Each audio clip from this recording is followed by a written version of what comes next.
കേന്ദ്ര സർക്കാരിന്റെ BJP-യുടെ കാവ്യവൽക്കരണത്തെ എതിർക്കുവാൻ വേണ്ടിയിട്ട് നമ്മളൊരു നിയമം കൊണ്ടുവരാൻ തീരുമാനിക്കുന്നു. BJP-യുടെ കാവ്യവൽക്കരണത്തെ എതിർക്കുവാൻ വേണ്ടി നമ്മൾ കൊണ്ടുവരുന്ന നിയമത്തിന്റെ പ്രത്യേകത എന്താ? നിങ്ങളത് CPM-ന് വേണ്ടി ചുവപ്പുവൽക്കരിച്ചു. ഈ കേരളത്തിലെ സർവകലാശാലകളെ കാവ്യവൽക്കരിക്കുകയും ചുവപ്പുവൽക്കരിക്കുകയും ചെയ്യുന്ന നിങ്ങളുടെ മത്സരം ഒന്ന് മാറ്റി നിർത്തിയിട്ട് ഇതിനെ ഒന്ന് അക്കാദമികവൽക്കരിക്കുവാൻ എന്തെങ്കിലും താല്പര്യം കേന്ദ്ര സർക്കാരിനോ സംസ്ഥാന സർക്കാരിനോ ഉണ്ടോ? അതിന് നേതൃത്വം കൊടുക്കുന്ന പാർട്ടികൾക്കുണ്ടോ? ഇവിടെ നേരത്തെ ഉണ്ടായിരുന്ന എന്തായിരുന്നു?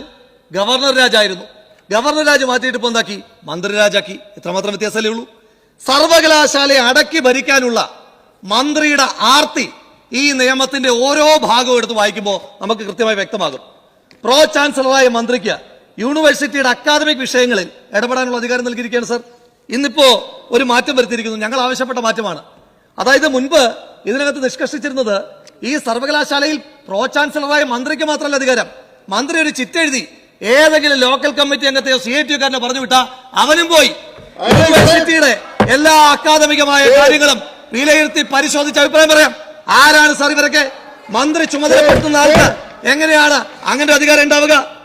ഇവിടെ വൈസ് ചാൻസലറിൽ നിന്നും ഇപ്പൊ കഴിഞ്ഞ ദിവസം മന്ത്രി ഈ വിഷയത്തെ പറ്റി സ്റ്റഡീഡ് അല്ല എന്ന് ഞാൻ പറയാനായിട്ടുള്ള ഒരു കാര്യം പറയാം.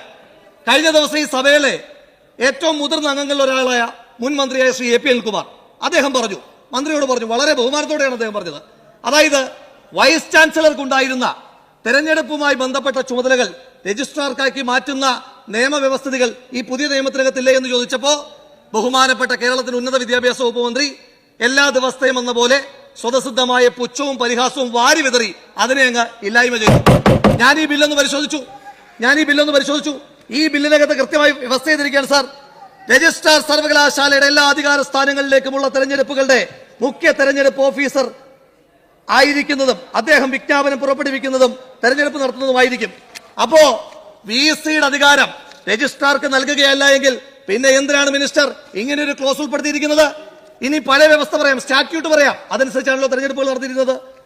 Decisions of the vice chancellor unless otherwise specifically provided the decision of the vice chancellor on any question relating to the election shall be final. അതായിരുന്നു വ്യവസ്ഥ. മാത്രമല്ല റിട്ടേണിംഗ് ഓഫീസർ ആരായിരുന്നു മിനിസ്റ്ററെ? നേരത്തെ returning officer the registrar or any other person authorized by the vice chancellor shall be returning officer for elections held by the university. അതായത് registrar തന്നെ returning officer ആകണമെന്ന് പോലും നിർബന്ധമില്ലായിരുന്നു. Vice chancellor ചുമതലപ്പെടുത്തുന്ന രജിസ്ട്രാറോ മറ്റാർക്ക് വേണമെങ്കിലും returning officer ആകാമായിരുന്നു. അവിടെ നിന്ന് ഇപ്പൊ തെരഞ്ഞെടുപ്പിന്റെ പൂർണ്ണാധികാരി എന്ന് പറയുന്ന രജിസ്ട്രാറാ. അപ്പൊ ഇതിന്റെ ബാലപാഠം പോലും വായിക്കാതെയാണോ ഈ സഭയിലെ ഒരു മുതിർന്ന അംഗത്തെ എല്ലാ ദിവസവും എന്ന പോലെ മന്ത്രി പുച്ഛം പരിഹാസവും വാരിവിതറി എന്ന് പറയണം? ഇതിന്റെ അടിസ്ഥാനം എന്താണ് സാർ? ഇതിന്റെ അടിസ്ഥാനം എന്താണ്? നമ്മൾ വിചാരിക്കും ഈ നിയമം കൊണ്ടുവന്നതിന്റെ അടിസ്ഥാനം എന്താണ്? അടിസ്ഥാനം എന്ത്? കഴിഞ്ഞ കേരള സർവകലാശാല തെരഞ്ഞെടുപ്പ്, ആ തെരഞ്ഞെടുപ്പിൽ SFIക്ക് വിചാരിച്ച മുന്നേറ്റം ഉണ്ടാക്കാൻ പറ്റിയില്ല. അപ്പൊ SFIയുടെ സഖാക്കന്മാർ എന്ത് ചെയ്തു? കുട്ടി സഖാക്കന്മാരാണല്ലോ, അവന്മാരെന്ത് ചെയ്തു? കുറെ ബാലറ്റ് പേപ്പർ എടുത്തങ്ങ് കഴിച്ചു, അങ്ങ് തിന്നു. അപ്പൊ കഴിച്ചു കഴിഞ്ഞപ്പോഴും ജയിക്കുന്നില്ല. അങ്ങനെ വന്നു കഴിഞ്ഞപ്പോ ബഹളമായി. അപ്പൊ ബഹളമായി കഴിഞ്ഞപ്പോ ബാലറ്റ് പേപ്പറിന്റെ ബാലൻസ് ശരിയാകുന്നില്ല. അപ്പൊ എന്ത് ചെയ്തു? രജിസ്ട്രാർ പറഞ്ഞു ആ SFIയെ ജയിപ്പിച്ചതായിട്ട് പ്രഖ്യാപിക്കണമെന്ന് പറഞ്ഞു. VC പറഞ്ഞു സമ്മതിക്കില്ല എന്ന് പറഞ്ഞു. SFIക്കാരൻ ബാലറ്റ് പേപ്പർ തിന്നിട്ട് പോലും SFIക്കാരൻ ജയിച്ചു എന്ന് എഴുതി കൊടുക്കാത്തതിന്റെ പൊടിക്കുന്ന കലിപ്പടങ്ങണം. ഈ രജിസ്ട്രാർ കലിപ്പ് പൊടിക്കുന്നടങ്ങണം എന്ന് പറയാൻ ആഗ്രഹിക്കുകയാണ്. ഇനിയും വൈസ് ചാൻസലറുടെ ശുപാർശയില് നേരത്തെ പ്രോ വൈസ് ചാൻസലർ എന്ന് പറഞ്ഞ പൊളിറ്റിക്കൽ പോസ്റ്റായി മാറി. ആ പ്രോ വൈസ് ചാൻസലറെ ഇനി നിയമിക്കാൻ പോകുന്നത് സിൻഡിക്കേറ്റ് ആണ്. അപ്പൊ പൊളിറ്റിക്കൽ ഡിസിഷൻ ആണ്. ഈ പ്രോ വൈസ് ചാൻസലറുടെ യോഗ്യത നേരത്തെ പ്രൊഫസർഷിപ്പ് ആയിരുന്നു, അതങ്ങ് മാറ്റി. ഇപ്പൊ എന്താ? അസിസ്റ്റന്റ് പ്രൊഫസറാണ്. അതായത് പ്രൊഫസർമാര് പങ്കെടുക്കുന്ന യോഗത്തെ പ്രിസൈഡ് ചെയ്യുന്നത് അസിസ്റ്റന്റ് പ്രൊഫസർ മാത്രമായ PVC ആകുന്നത് എവിടുത്തെ ന്യായമാണ് സാർ? എന്തൊരു ന്യായമാണ് സാർ? എന്തൊരു നീതികേടാണ് സാർ? ഇനിയിപ്പോ രാഹുൽ പ്ലീസ്, ഞാൻ സമയത്തില്ല സാർ. അപ്പോ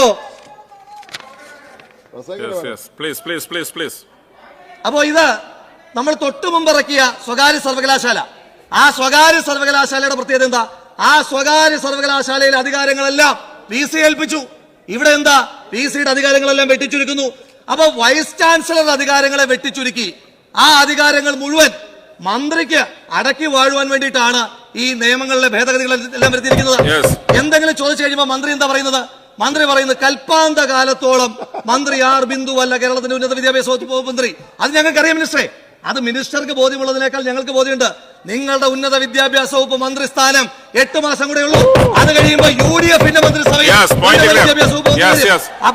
അപ്പോ പക്ഷെ ഇതിനകത്തെ വ്യവസ്ഥകൾ കൽപ്പാന്ത കാലത്തോളം മന്ത്രി ആർ ബിന്ദുവിന് ഗുണാനുഭവിക്കാൻ പറ്റുന്ന ഒരുപാട് വ്യവസ്ഥകൾ ഉണ്ടായിട്ടുണ്ട്. അതിനകത്തേക്ക് ഞാൻ കടന്നു പോകുന്നില്ല സാർ. ആകെ ആ യൂണിവേഴ്സിറ്റിയുടെ ഫ്രണ്ടിൽ കേരള യൂണിവേഴ്സിറ്റിയുടെ ഗേറ്റ് കടന്ന് പുറത്തേക്ക് ഇറങ്ങി വരുമ്പോ അവിടെ ആശാന്റെ ഒരു പ്രതിമയുണ്ട്. ആ ആശാന്റെ പ്രതിമ മാറ്റി എന്റെ പ്രതിമ വേണമെന്ന് മന്ത്രി പറയുന്ന ഒഴിച്ച എല്ലാ ചിഹ്നങ്ങളും മന്ത്രിയിലേക്ക് നിക്ഷിപ്തപ്പെടുത്തുവാൻ വേണ്ടിയിട്ടുള്ള കുടില ശ്രമങ്ങളാണിത്. അതിനെ നമുക്ക് അംഗീകരിക്കാൻ കഴിയില്ല. സർവകലാശാലയെ കാവ്യവൽക്കരിക്കുന്നത് പോലെ തന്നെ അപകടകരമാണ് ചുവപ്പുവൽക്കരിക്കുന്നത്. സർവകലാശാലകൾ അറിവിന്റെ വിളനിലമാകണം. അതല്ലാതെ ഇവരെ ഏൽപ്പിച്ചിരുന്നാണ് സാർ കാര്യം. മന്ത്രിക്ക് അധികാരമുള്ള കഴിഞ്ഞ ദിവസം കൂടി ചോദിക്കുകയാണ്, ഈ സർവകലാശാല നിയമ ഭേദഗതിയൊക്കെ കൊണ്ടുവരുമ്പോ മന്ത്രി അക്കാദമിക്കായിട്ട് എന്തെങ്കിലും മറുപടി പറ. പുച്ഛവും പരിഹാസവും ഒക്കെ ഒന്ന് മാറ്റി വെച്ചിട്ട് അക്കാദമിക്കായിട്ട് വെല്ലുവിളിക്കുകയാണ്. കേരളത്തിലെ എത്ര സർവകലാശാലകളിൽ വൈസ് ചാൻസലർമാരുണ്ട്?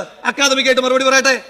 ഇനി കേരളത്തിലെ എത്ര ഗവൺമെന്റ് കോളേജുകളിൽ പ്രിൻസിപ്പൽമാരുണ്ട്? മന്ത്രി അക്കാദമിക്കായിട്ട് മറുപടി പറയട്ടെ. ചോദ്യം ചോദിക്കുമ്പോ ഈ വൈകുന്നേരം റീൽസ് ഇടാൻ വേണ്ടിയിട്ട് എന്തെങ്കിലും പുച്ഛം വാരി വിതർന്നല്ലാതെ അക്കാദമികായ ചോദ്യങ്ങൾക്ക് അക്കാദമിക്കായിട്ട് മറുപടി പറയാൻ ഒരു അധ്യാപിക കൂടിയായിരുന്ന കേരളത്തിന്റെ ഉന്നത വിദ്യാഭ്യാസ വകുപ്പ് മന്ത്രി തയ്യാറാകണമെന്ന് വളരെ സ്നേഹത്തോടുകൂടി അഭ്യർത്ഥിച്ചുകൊണ്ട് ഞാൻ ഇതിനെ എതിർക്കാണ് സാർ. കേരളത്തിലെ ക്യാമ്പസുകളെ, കേരളത്തിലെ സർവകലാശാലകളെ SFIയുടെ യൂണിറ്റ് കമ്മിറ്റി ആഫീസുകളാക്കാനും CITക്കാർക്ക് ഈ നീക്കത്തെ നമ്മൾ എന്ത് വില കൊടുത്ത് തടയണം. ബഹുമാനപ്പെട്ട ശ്രീമതി ആർ ബിന്ദുവിനോട് അഭ്യർത്ഥിക്കാനായിട്ടുള്ളത് നിരവധി മഹാരഥന്മാർ ഇരുന്നൊരു കസേരയിലാണ് അങ്ങിരിക്കുന്നത്. അവരോടുള്ള ബഹുമാനത്തിന്റെ പേരിലെങ്കിലും അങ്ങ് ഈ നിയമ ഭേദഗതിയിൽ നിന്ന് പിന്നോട്ട് പോകണമെന്ന് താഴ്മയായിട്ട് അഭ്യർത്ഥിക്കുകയാണ്.